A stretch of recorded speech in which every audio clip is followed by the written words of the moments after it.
Hey, folks, this is Drew Burdick with the Building Great Experiences podcast. And today I have a friend and someone I've worked with recently, Tracy Collins. She's the VP of Marketing for 63 Tile, and she's done a lot in the marketing and B2B space. I'm super excited to have you on the show, Tracy. Thank you. Yes, I'm super excited to be here as well. Yeah, and you got your canine friend in the background, which is awesome. Hopefully he doesn't cause too much chaos here today, but we'll keep it real. Yeah. Well, cool. So I know you obviously, but why don't you tell folks a little bit about yourself, kind of background, where you've been, some of the things you've done. Yeah, sure. So I've spent my career in the building industry at building product manufacturer. So done a lot of partnerships with a lot of agencies. What I love about working for the manufacturer themselves is that we get to play in every single part of marketing, right? We get to do the PR and the trade shows and the advertising campaigns. And we also get to work on the internal side as either as brand team members or work with brand teams, depending how the company's set up. I get to do a little bit of everything in marketing, and that's what's always been so exciting to me to be on the manufacturer's side. That said, I am in the construction industry, which is a roller coaster. So, with it, a lot of people track single family starts, most affected to like the people who are listening is your home prices are very dictated by the construction and the demand cycle. So, as those rise and fall, that's a fun economy to be riding through my career. So again, I've spent 15 years in the industry and really met a bunch of wonderful people, a bunch of great agency partners. And, I've had big budgets, I've had tiny budgets. And so really look forward to sharing some of those experiences with you all. Most of the time in the industry, I have been working inside the building envelope. So a lot of structural components, but most recently, and where we were able to partner together, I am working at 63 Tile, and we've been able to, we partnered with you all to launch our e-commerce site, which I hope we're going to talk a little bit about.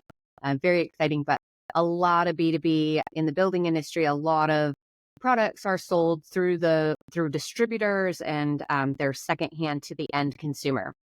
So lots of B2B experience, and it's a very different world out there than B2C for sure. Why don't we talk a little bit about what you and I worked on recently, right? And, um, we worked together on launching a new e-commerce experience for 63 Tile, which is exciting. It was a fun project. You guys were amazing clients, got to say.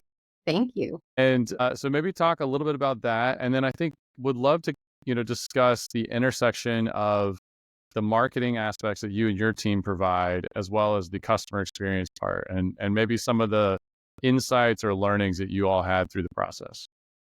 Yeah, absolutely. So I couldn't agree more, right? It was a really fun project for us and very exciting. So, building products in general, again, when we're talking about this category, we're talking like refrigerators, appliances. We're talking like sticks of wood that you buy at a lumberyard. These are not things that typically are going to be delivered to your doorstep. So it's a big challenge in the building industry to be able to, create something that's going to withstand shipments and especially home delivery. So we're really excited at 63 Tile to be able to bring a consumer experience to life. And where this kind of intersects is like, of course, a lot of our business is coming through our two-step distribution that I had mentioned in the intro. Just, we're selling to distributors, they're taking product on the ground, and then they are selling to the general contractors, to the property management companies, to the owner developers. Like there's this vast array of different types of construction. Of course, you've got high rise, you've got mid rise, you've got single family. And then the renovations industry is the more stable of the building industry, right? New construction ebbs and flows with the economy, but as new construction happens, obviously that's building stock. Renovations is a more steady stream. And their renovations, again, there's just all different size companies, general contractors, plumbers, electricians. You guys know the whole mix as you've, dealt with wherever you're living to maintain those dwellings, right? And so as we're thinking about launching an e-commerce site, a lot of the GCs, the general contractors, are a lot smaller. So they can't register for the larger buying programs through, like, there's divisions of Lowe's and Home Depot, Menards, depending where you are in the country. who are servicing the pro, but even so, they have to be a certain size to be serviced. And so a lot of them are still looking for those other outlets, or if they're big enough, they also prefer direct relationships with the manufacturer. They like to build those relationships. One of the biggest things in the building industry, of course, is the pride that they have for the building that's going in the ground or the renovation that they're doing. So there's a lot of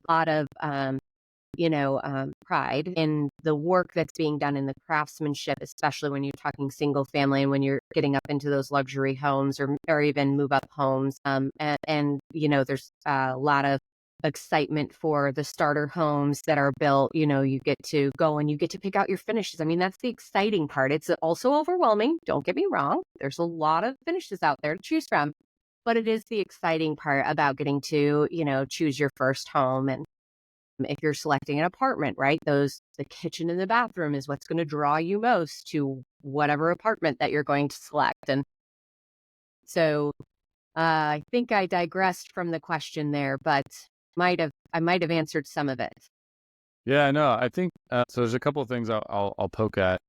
So we work together, and your point, you've worked with primarily contractors, right? People who are building houses, and then distributors. And when we first started working together, you all had this idea of like, hey, we think homeowners want to buy our product too, but we're not quite sure where to start. And one of the things that we worked together on was thinking through, all right, homeowner is a different persona, right? And there's people within that big bucket of homeowner.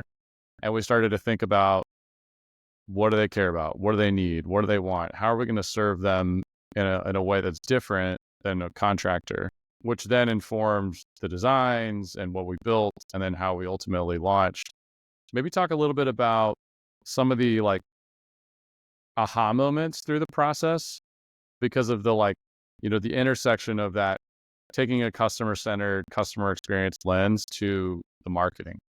Yeah. And I mean, you guys were so, it was astonishing to get your perspectives because as we do market research, and every marketer knows, right, it's really hard not to infuse your own opinions into what you believe people want to hear. And so in the way that you're making your messaging for your products. And so that's why it's so important to do market research to really get that voice of customer and understand what's going to resonate. So as we were working with you all, we have a little bit brainwashed ourselves towards that GC audience and towards the large property management companies, because that is primarily, again, before we launched our shop site, that's who we're selling to. That's who all of our messaging was towards.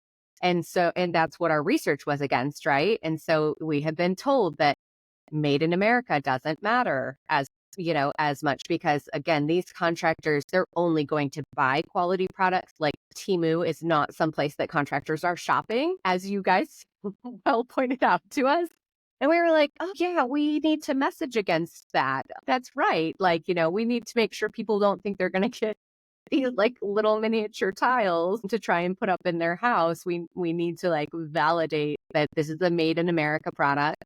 It's manufactured right here in South Carolina, and that you're getting that higher end, and that this is worth the cost. So I think that was a big one, is again who you're selling against, because when you're going B2B, that competition and that set, and what they're offering versus what you're offering. And again, there is no tolerance for a product that would come from a Temu, or peel and stick tiles are never going to be used in a commercial application, But when we're coming over into the B2C segment and we're building a shop site, we got to make sure that our messaging is on point and we are describing how we are different from those options that are very readily available. You go on Amazon and you type backsplash.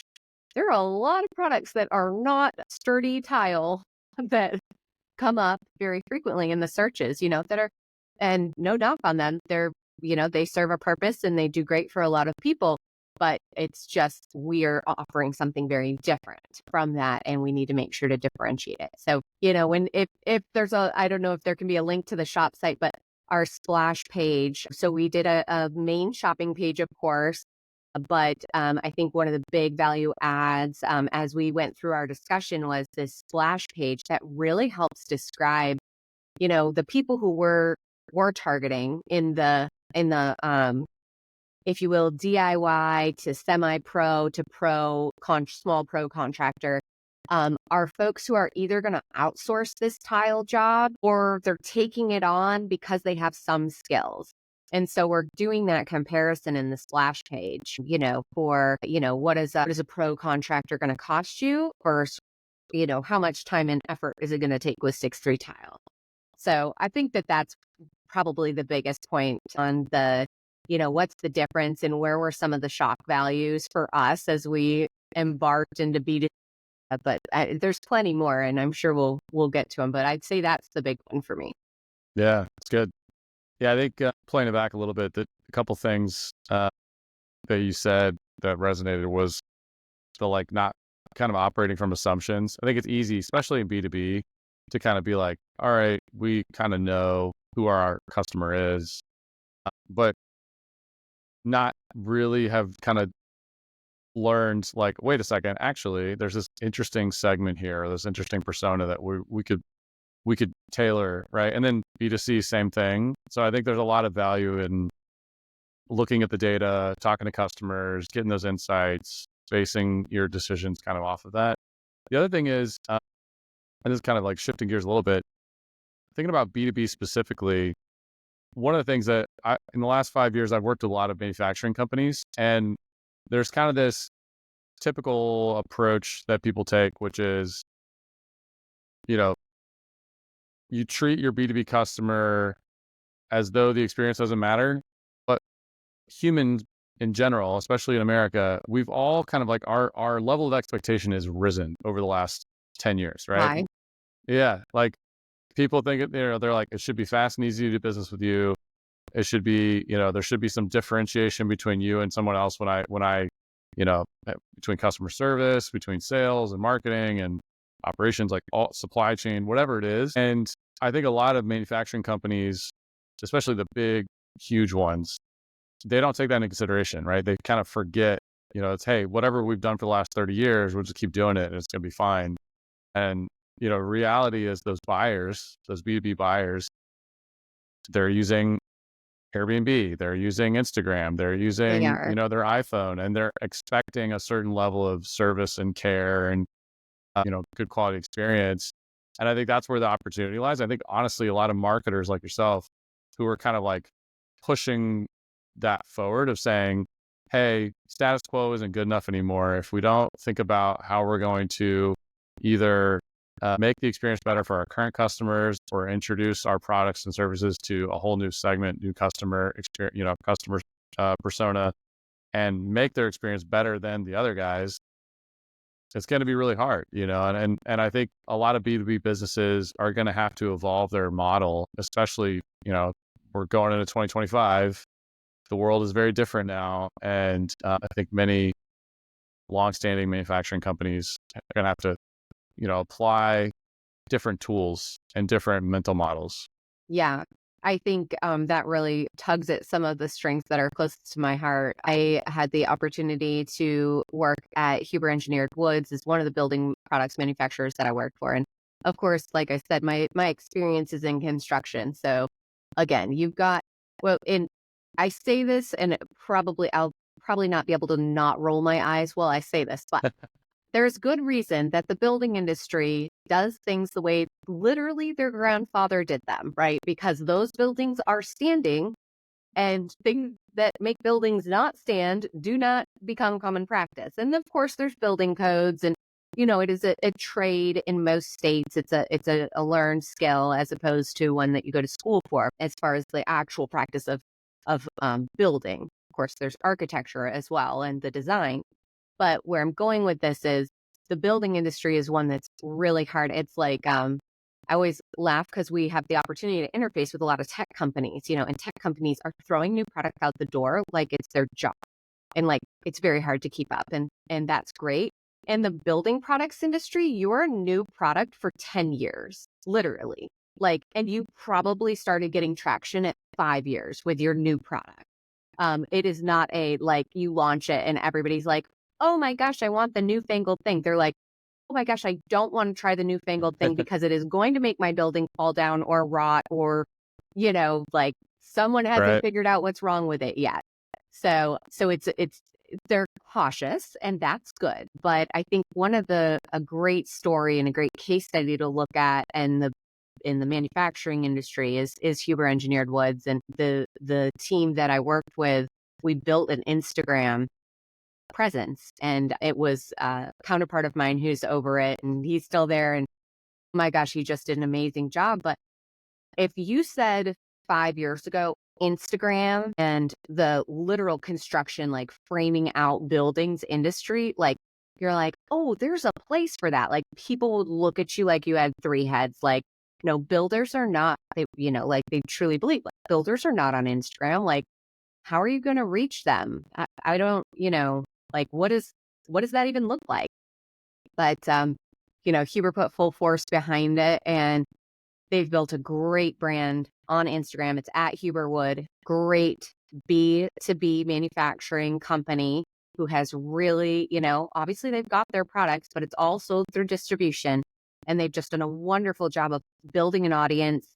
They work with, there's a big influencer in the construction industry. His name's Matt Reisinger, although, Matt's still the center of the show, but he has brought in all of these building experts from around the country, because the big thing with construction is that the Northeast should not be building the same way as Florida, which should not be building the same way as the middle of the country or the West Coast, right? It's very regionalized. You need to build to the environment that you are in. And there just wasn't this sharing of knowledge. I mean, there's some great YouTubers as well who are construction professionals. The Perkins brothers comes to mind, and they would show in their area, but it was like people wanting to learn construction, not the builders talking to each other. And there's just this amazing community on Instagram now of building professionals talking to each other, talking about materials. And it's been a great it's provided a great opportunity for building products manufacturers to get involved and be part of the narrative and be part of the story of,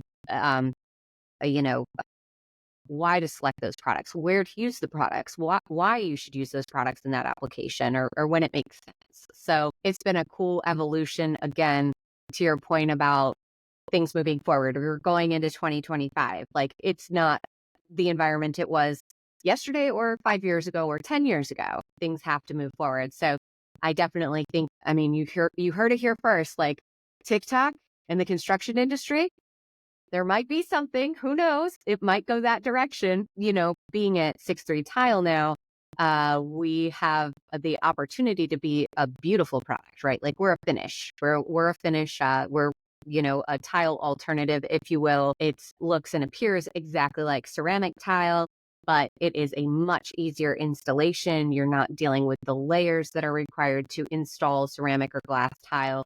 It's a very simple panel that you glue up to the wall and you grout it just like tile, and it looks exactly like a ceramic tile project would when you're finished. And so, these opportunities to share these innovations with the DIY, consumers and the semi-pros, and it just really expands building product. It expands manufacturers' opportunities to get in front of different segments, which would be really hard to break into previously.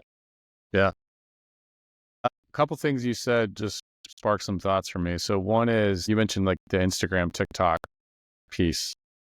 And if you look at like the data, people who are in these industries like manufacturing, the ages are starting to come down, right? Like people are retiring, people are moving on. And so you're starting to see, younger generations move into the trades, move into construction, move into, these different industries. And I remember a couple of years ago, I was talking to a company, they historically dealt with truckers. Like their customer was a trucker, and they provide like a kind of a maintenance type of a like on roadside assistance type of thing. And it was really interesting because we were talking to them, and they were saying one of the trends that they were seeing is there's a lot of 18-year-olds entering the trucking industry who expected like an app. They were like, why do I have to call you? Can't I just use an app to like get roadside assistance? And it was really interesting because, that generational shift you're starting to have people come into the industry, who are expecting like, why do I have to call a person? Why do I have to send an email? Why do I have to like fax you something? Like, why do I have to send you a piece of paper? And so I think with that generational shift, this is like an ongoing thing, you're going to start to see that, the standards and the things that you were doing 5 years ago, 10 years ago, 30 years ago, probably aren't going to work as well anymore. Right. And especially when we talk about like driving marketing, driving sales, like those things, you're going to have to think differently about the end customer because there are going to be younger folks who are going to expect it to be easy and they are going to expect to be able to interact with you digitally. And, I think some folks like, my father-in-law is a land developer and contractor for 40 years or something like Okay. that. Yeah. And his attitude and opinion of the industry is very different than my brother-in-law, for example, who is now running the company, which is very different than my wife, who is like, Yeah. who is even younger. And so anyway, I think that there's an opportunity for B2B businesses to think about how those generational shifts will affect how they market, how they sell, and how they deliver. And I think having a good customer experience is a really important piece of that.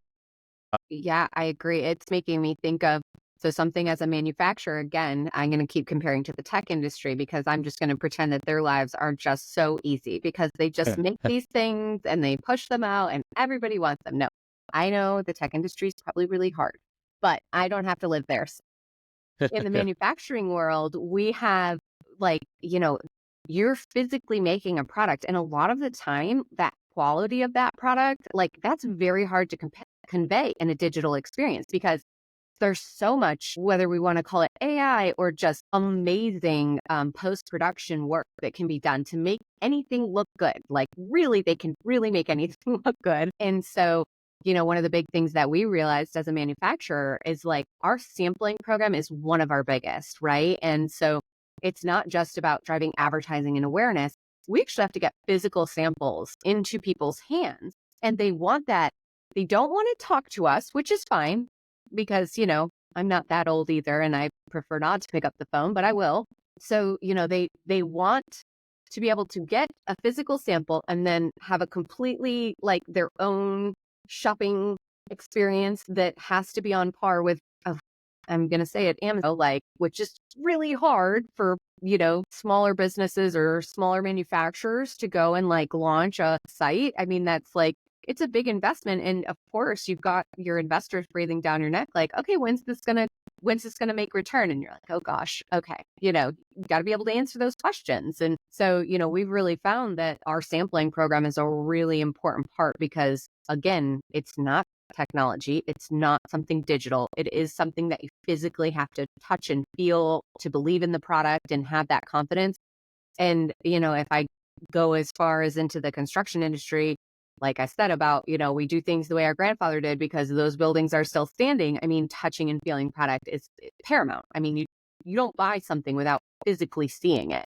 And so, there's a lot of, I think that's a big hurdle for manufacturers to overcome in this new age of like, how do you get that? I mean, thankfully we can make samples that are small enough and can be, mailed in an envelope and it's not astronomical for us. We can sustain that and it's worth it for the business that comes from it. But I think that's a big challenge that, manufacturing companies and those in the B2B world, right? Like, how do you make that case, when again, they haven't had to do that before. There wasn't that expectation previously. They just, had their little presentation and, you went and you visited your customers. Well, you've got to really start to innovate on how you're selling, how you're reaching, what those sales tools look like. It's very different than what it was 5 years ago. It's not just about it's not about a beautiful PowerPoint anymore. You've got to have a lot more tricks in your bag to be able to lock in those new big customers and Yeah. So I want to shift gears into some examples of where people are doing this well. And I've got a couple in my pocket that I'll share. I'd love to hear yours as well. So a few years ago, I was working with a company and they're a large packaging manufacturer. And one of the things that they would do as part of their B2B marketing and sales effort that ultimately intersected, really powerfully with customer experience was they would build on site at their HQ a like faux version of their customers, like either office or retail space or what have you. And then they would demonstrate like in real life how their products would make their customers life better. So, and I physically was there when this happened. They were doing they flew in a bunch of executives from one of their food and beverage customers, like quick serve restaurant, and they set up like essentially the inside of the restaurant, right? From the checkout counter to where the food was being prepared. And they were basically showing how their boxes and their containers were going to be really simple and easy to use for employees. And so they designed this whole experience and it was pretty fantastic. And I think that I share that story because one of the things that in B2B that you can do that drives marketing, drives sales is think creatively about how you engage your customer in a different way, where it might be this like in their case, you're designing this physical experience for your customer, right? You're the executive who's making the buying decision to go through. And similar, they would do those types of things at trade shows, right? So a lot of their customers were at trade shows. They would go to the trade show. They would actually make the trade show space this really immersive experience that people would walk into and say, wow, this is really cool. Like now they're engaged emotionally. They're, interested and intrigued. They want to know more. And it just opens the door for those sales opportunities. Another quick example was working with a equipment rental company. So they kind of basically large equipment rental company in across the country. And one of the things that they wanted to do to make it easier for their customers to create a greater customer experience was contractors, right? They're on the job site, they're building a thing. They need to be, I need a insert tool here. I need a, whatever power tool, saw, kinds of things. So you have to, go to the store, rent it, bring it back to the job site. They're losing time and money. And so they had this idea. They're like, what if we had a shipping container that you land on the site and you put a geofence around it, and a customer, like, those contractors or the people who are working on the job, they can just walk in, grab the thing that they want, walk out. The geofence actually like tracks that device because there's like an Wow. RFID on it. Yeah. And would be able to say, okay, like I'm going to make it up. This person walked in, grabbed this tool, and that tool is a hourly rate of whatever dollars per hour. All right. And it adds it to their bill. And at the end of the month, then they just settle up with an invoice or whatever. But then you're cutting the amount of time and energy down for the people on the job site, and then also providing a great experience and driving more sales. So those are two examples that I had. I'm curious if you've got some on your side. Yeah. Oh gosh. I mean, so many things just were flying through my mind as you were giving those examples. So let me see if I can succinctly tell you about them. I think as a manufacturer, every marketing team at a manufacturer wants to use the opportunity to have the facility be a tour facility. It's your greatest asset. It's literally what you do day in and day out, right? And that's really hard. It's really hard because most manufacturing facilities are established when the company is young, and then they are modified over time. I mean, it's just not pretty. If you've ever toured any, and I have been in plenty, it's a very interesting world. As a marketer, you're walking in and you're like, gosh, okay, like we need to look less college dormitory and a little more like professional, Right. And so I do think that that's one of the greatest assets for manufacturers is your facility. That is the very hard battle to win within a manufacturing organization. It's convincing manufacturing budgets. I mean, they're all about lean. And I mean, you've heard the programs and the acronyms about, making an efficient manufacturing facility. So they do not want to hear from the marketers like, hey, can we put a viewing room window right here so that we could walk our clients past this? That would really be compelling if they could see this. They're like, no, that window's $5,000. We're going to put a wall for $300. Like it's just, you don't always win that battle, but I encourage all marketers to push for it because a lot of the times, I mean, if you can get your customers to the facility, whether that's your your customers that you are selling to, or whether that's your customers' customers, right? The end user in building products. A lot of the time, a manufacturing tour is just huge.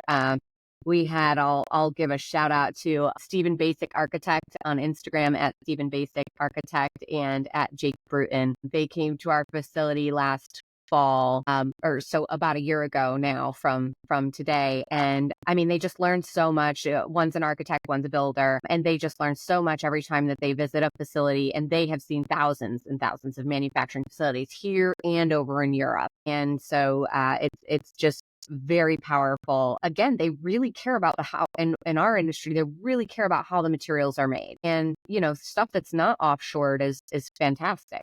They love, that it is made in America, although they will not pay more for it in the professional grade. Budgets are king because the financiers are running the building, the contracting companies and the building companies, which I can't argue with. They've got to make a profit. So that was the first one, is I think, being able to capitalize on your manufacturing facility, but that is a tough nut to crack. So let's talk about some easier nuts. Maybe since, you can have that be your pipe dream. But in some of my experiences before, I think one of the forgotten arts in marketing is guerrilla marketing. I think I shouldn't say forgotten arts. It's evolved. I think to our conversation, and the theme of our conversation has been evolution, right? And so guerrilla marketing has evolved. But when I say guerrilla marketing, what I mean is that true go get in front of the customer and bring your experiences to them. So I've been involved in a few programs in the past where as a B2B marketer, right, we're our manufacturer, and then call them a dealer or distributor, is selling our products to the end user, taking an experience, a mobile experience. So for example, like when I say mobile, I mean like cars that drive down the road, like Right. physical mobile experiences. And because again, I've worked at most of the brands that I work for are innovative brands. So they're not like it's not the Me Too products. They're causing a shift in the way builders would have to build, or have time efficiencies or time savings on the job site, so that it is different from the way it's always been done. And that you actually are needing to have a different skill set to apply the product. So a demonstration speaks 1,000 words, right? And it's like, again, people don't necessarily want to come to you, but if you go to them and you bring them that experience, there's so much equity built with the brand in that way, and just giving them something outside of their daily, right? And so in construction, people are physically going in and out of the lumber yards still, because you can't drone drop a lumber package, right? Like the lumber has to be loaded on the truck, and you do physically spend time in the lumber yards and in the construction industries, in the whether it's like a Ferguson or a lumber yard or whatever, wherever you may be. Home Depot and Lowe's, obviously, tons of foot traffic, right? And they've got their contractor days. And so, if when you're going to these experiences, which a lot of companies spend a lot of money at, if you will, trade shows. I think trade shows is one that you mentioned. Even that, I would challenge everybody to really think about, what is that experience that you're providing? And can you actually show them how your product is working, instead of like, marketing sends you with like a backdrop and some literature to set on the table. Like, let's think about that a little differently. Is there something that you could build or make to really demonstrate the ease or use of your product, whatever that value proposition is? I've seen huge success for lead generation programs with that guerrilla mindset, right? Where we're like, okay, we're going to bring the experience to you because you have to physically see it. So, let's go. But I think that's a really great place for people to think creatively, and a place to push the envelope in the marketing realm and make a difference. Yeah. You said, so I love what you're saying, like bringing it to them, and then, the tour, right? Thinking about the tour and how do you make that better? I think a big piece that a lot of, like, if I could like reach through the screen and grab like B2B marketers everywhere and like tell them one thing, I'd be like, take the moment to think about the journey end to end for your B2B buyer, right? Like, what are the steps that they're going through to make a purchase? And it's probably, depending on the type of business you're in, your sales cycle may be months, right? It might take a multiple months to be able to close a deal. And if you really take the time to think about that journey, so for example, let's just say for, a manufacturing company that's servicing, like you all are, contractors, right? Or people who are working multifamily homes. If you start to say, okay, what's the first touch with that contractor? When do they first learn about us, right? Is it through word of mouth? Is it somebody tells them about it? Do they go to the website? Are they, did they just like stumble on it through, social media ads? Are they, seeing a box on a job site that has a logo on it? Like whatever that is, right? And there's probably multiple different entry points, first touches with those customers. What's the next step of that journey, and how are you helping them move through it? And each of those steps, I think this is the piece that like most people miss, is that they kind of know the stages of the sales process, right? Or the sales pipeline or marketing pipeline. Like kind of know, like they do this, and then they kind of go through the next stage of the pipeline, they go to the next stage, and then boom, sale, right? But there's a lot of nuance between those stages. And if you do the exercise of saying like, well, actually, here's the different ways that people move through this journey, and you identify where it's unnecessarily hard, where there's friction, where there's frustration, confusion, like those things, like those in those key moments that matter, and you fix it, like you go in and you make it better, you will see more sales. You will see better results on your marketing conversion and so on. But I think it's like that, changing the mindset, or maybe like modifying the mindset a little bit from standard marketing funnel or sales funnel to like sales journey or marketing journey, right? And how you kind of like, instead of it being just like a triangle, it's like a bit of a tree, or like roots, right? Where you've got these little nodes that people can come in from, and then how do you continue to progress them through that journey to get to, they've purchased from you, they're happy, they become, and then you basically are nurturing that relationship where they become a lifelong customer, Yeah. So anyway. Yeah, no, I totally agree. I think what I'm thinking about, like, for each product, right? And there's this funnel, but I think something that's really helped myself and some of the brands that I've worked with is like, what's that key point? And I've always called it the aha moment, right? Like when you're observing people with your product, whatever that is, like when does the light bulb go off? And then when you figure that out, which, mind you, I'm not saying you're going to walk in the door and you're going to figure that out. Like it can take 6 months, it can take longer, right? But you need to be, I think, driving towards that. What is the aha moment for my product? What is that? Whether it's a message or of experience, and then double down and put all your efforts behind how do I get people to that point. For us, it's sampling, like I mentioned, and put a lot of time and effort into what is that little sample? What is that thing that we can mail that makes them say that, peels away at whatever their fears were. Their concerns for our product were the durability of it. Is it what I imagine it's going to be when it arrives to me? And so being able to feel the durability, call it the fingernail test. Everybody wants to dig their fingernails into everything in construction. It's got to be durable, and so we really needed to think about what's the message on this. And most importantly, can they touch and feel the product and pick it up and throw it across the room, or whatever people want to do with our product samples when they get them to physically test them. And that was our aha moment. And as soon as we figured that out, it's like, okay, I need to divert my funding to my sampling program. I need to double down on this. How do I get more people to know that a sample is available? What's my call to action on my website? Because like you said, like what's one of the first things they do? No matter how they hear about it, their second step is almost always, if they have intent to buy, a step to our website. They're going to go check us out. And whether they end up down the video trail and over on YouTube, or, staying on the website, they like to read the information, whichever path they end up, everything ends with like, request a sample.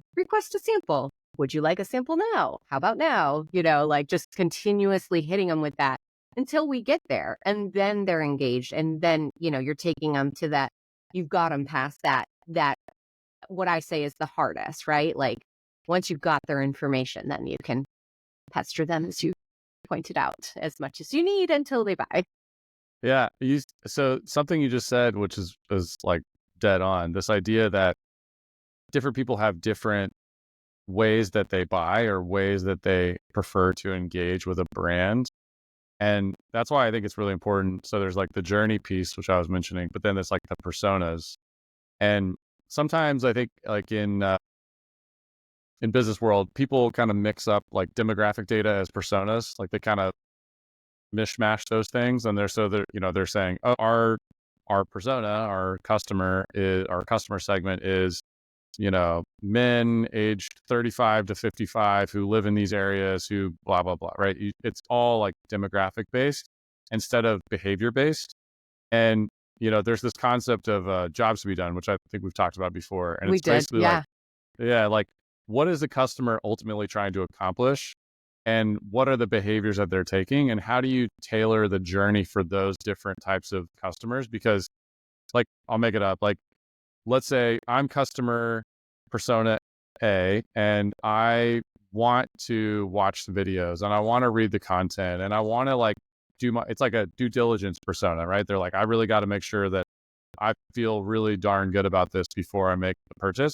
Then there's the like, the customers who are like, I just need the thing to solve the problem that I have. I don't really need to do all the like analysis because I don't care, right? And I'm obviously oversimplifying, but if you start to think about the different buyer personas and like the behaviors and the ultimately what they're trying to accomplish, you can start to tailor your marketing campaigns to those people and drive more results because you're able to speak to that person in language that they care about. Like, hey, we're going to help you like understand all the ins and outs of this product and why it's, better, cheaper, whatever than our competitors. And they're going to say, wow, this is exactly what I want. Versus if you start to understand there's this other buyer persona that they don't care about all that. They just want to see like, does it pass the fingernail test and move on, right? Whatever that is. I Yeah. think I think that's a great point. It makes me think of, I remember a point in my career where I had to get over a pretty big hurdle. A number of the companies I worked for had a lot of people who came from consultant world, as in there was lots of wonderful money to go spend. In order to get an answer on something, we needed to go do an official research study. So as you know, but for the audience, 6-3 Tile is a startup. I no longer have my lovely fluffy budgets. We are, bare bones. We've got to be really smart and savvy about how we do things. And so I wanted to make the point on your personas. You don't have to have $100,000 to go identify your personas. You can, like what we did, what you all helped us develop when we got to the e-commerce site. We knew this out of the back of our heads. We have a hypothesis of what our personas are. And of course, over time, we'll be looking to prove those out. We'll be looking for the data points. But, you said, okay, you're launching an e-commerce site. This was one of the conversations early on as we were developing the shop site. They're like, so you're looking for homeowners. And we're like, well, yes, it was great. Homeowners are lovely. I hope a lot of them buy, but they're only going to buy once, So we also are developing this because we've seen this big segment through our information, our like inbox, like our chats through our website. And there's this segment that they're not big enough to buy from the distributors or qualify for the distributor programs, or it's open an account there, but they're really interested and they're going to be repeat buyers. And they're not going to be the $100,000 a year accounts. They're going to be small guys. But a bunch of small guys have, and we've seen the interest, right? We let that go long enough that we're like, this is a viable, this is a great line of business for us if we can get a shop site up and running, because they want it delivered to their door. They don't want to have to go to the warehouse. They, need to be able to get the product on demand. They can't carry the inventory, if you will. So, I think that starting with hypotheses, right? Use what you know to get the ball rolling. And it's okay to make assumptions, because the amount of data that we're privy to as marketers these days, it's there, right? I think sometimes it's too much data, right? It's challenging to sift through. But if you have a hypothesis and you're looking to prove that out, I think that there's great opportunity to be able to look at that and even, and then skew or do an annual survey so that, or, survey at some point in the year to kind of like really test your hypothesis and see. So yeah, we ended with like 3 different personas, right? We've got the home buyer, then there's the like the pro DIYer who they might have some investment properties. And so they're going to be more of a repeat. But then you've got the small contractor. And that's kind of what we made the platform for, so that they have the capability to buy often, but, still not qualify for these big programs from the distributors that we sell to. So, I guess my point there is just, don't be afraid to use your knowledge and lean on your knowledge. If you come from one of those highly research driven environments, it's okay to take a guess and then just work to prove it out. Yep. Big part of how we operate at StealthX is speed and testing ideas and basically test and learn, right? Versus trying to make it perfect. I've seen so many times where people, they get kind of frozen by, well, we don't know, and we're going to go, but we don't have enough customer data, and you're like, look, start with where you are, develop some hypotheses that are grounded in whatever empirical evidence that you have, and then test it. And you will learn. And if you kind of get in that rhythm of like test and learn, you'll make a lot more progress. Former employer of mine, one of their core values was speed over perfection, right? And I think that's something that the technology world, there's a lot of that test and learn, move quickly type of a mindset that I think a lot of manufacturing companies can learn from. So I love this conversation, Tracy. There's about 5 things, or maybe, a lot of things, but 5 things that stuck out to me in terms of tactical takeaways for people listening. One was this idea of design the tour experience. Think about how you can make that tour experience great for your B2B customers. In addition to that, I think you mentioned the demo piece, which I think is really important. Go to your customer, show them the product, especially in B2B. And this has been true for a long time. It's typically a relationship-based business. Get in front of your customer, show them the product, demonstrate. I'm a big believer of this idea, show, not tell, right? Show them, don't talk about it. I think the hypothesis-driven approach is really right on. If you don't have big budgets and you're looking to just refine your approach, test ideas quickly. And then I think the last 2 are the idea of,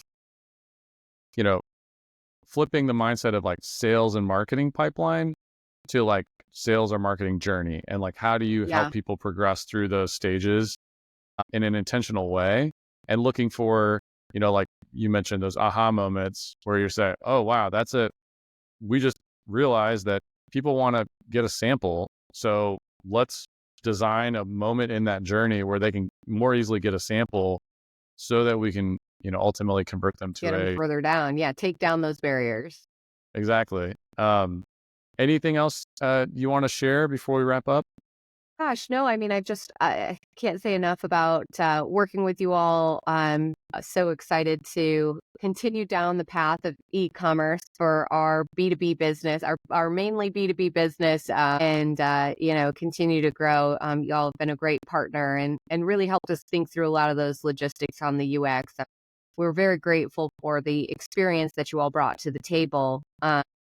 We joke, we're like, we look like a real online store, so I don't know that we could have gotten there any other way. So we're really excited to continue to grow our online store. So yeah. Well, fantastic, Tracy. Thank you so much for your time. Before we wrap, where can folks find you online? Yeah, just LinkedIn, Tracy Collins, and for our brand _63tile. And you can check us out at 63tile.com. And our YouTube channel is YouTube /63tile as well. So hope that you guys will check it out. We're really excited to be building this brand, and there's a great team of marketers behind it. And I'd love to have a conversation with anybody. Cool. Yeah, and folks, you can find me online, Drew H. Burdick, anywhere, pretty much all social channels, as well as drewburdick.com. Tracy, awesome to chat with you today. Super appreciate your partnership, and thanks for being on the show. All right, thank you. I'm so glad that the puppy behaved. He didn't try to steal the show from us. Hey there. I hope you enjoyed this episode. If you could take a second, hit the subscribe button below. It would really mean the world. I'm trying to make some great content for you every week by interviewing folks and hearing what they have to say about building great experiences. I try to share tips and tricks and things like that. Anyways, take a second, hit that like and subscribe, and I'll see you soon. Thanks, guys.